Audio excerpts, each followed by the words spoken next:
Magandang araw mga bata! Ako si Teacher Ann. At ako si Teacher Joy. Ngayon, samahan niyo kaming tuklasin ang pagkakaiba ng pagsasalita at pag-awit. Tara, simulan na natin!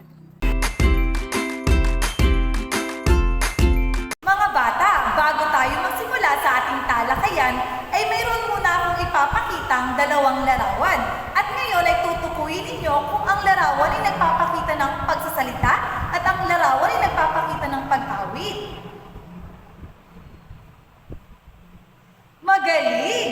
Ang unang larawan ang nagpapakita ng pagsasalita at ang ikalawang larawan naman ang nagpapakita ng pag-awit. Ngayon ay dadako na tayo sa ating talakayan. Ang pagsasalita ay ang proseso ng paggamit ng wika upang magpahayag ng mga ideya, damdamin o impormasyon sa pamamagitan ng bibig.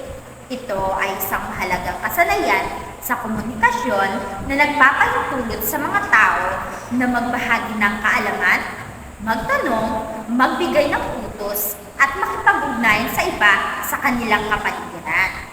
Ang pagsasalita ay maaaring formal o informal at maaaring isagawa sa iba't ibang konteksto tulad ng pang-araw-araw na pag-uusap, talumpati o mga presentasyon.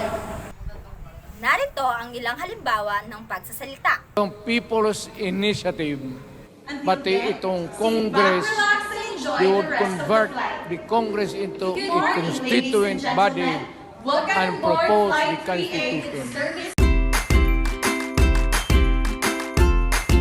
Samantalang ang pag-awit ay ang proseso ng pagpapahayag ng damdamin, kaisipan at kwento sa pamamagitan ng musika at paggamit ng tinig. Ito ay isang anyo ng sining at libangan na karaniwang ginagawa sa iba't ibang okasyon, tulad ng mga pagdiriwang, ritual at pagtanghal. Sa pamamagitan ng pag-awit, maaaring ipahayag ng tao ang iba't ibang emosyon tulad ng kaligayahan, kalungkutan, pag-ibig at galit. Ang pag-awit ay maaaring isagawa ng solo o kasama ng iba at maaaring sinasabayan ng iba't ibang instrumento na pangmusika. At narito naman ang ilang halimbawa ng pag-awit. Seeking faith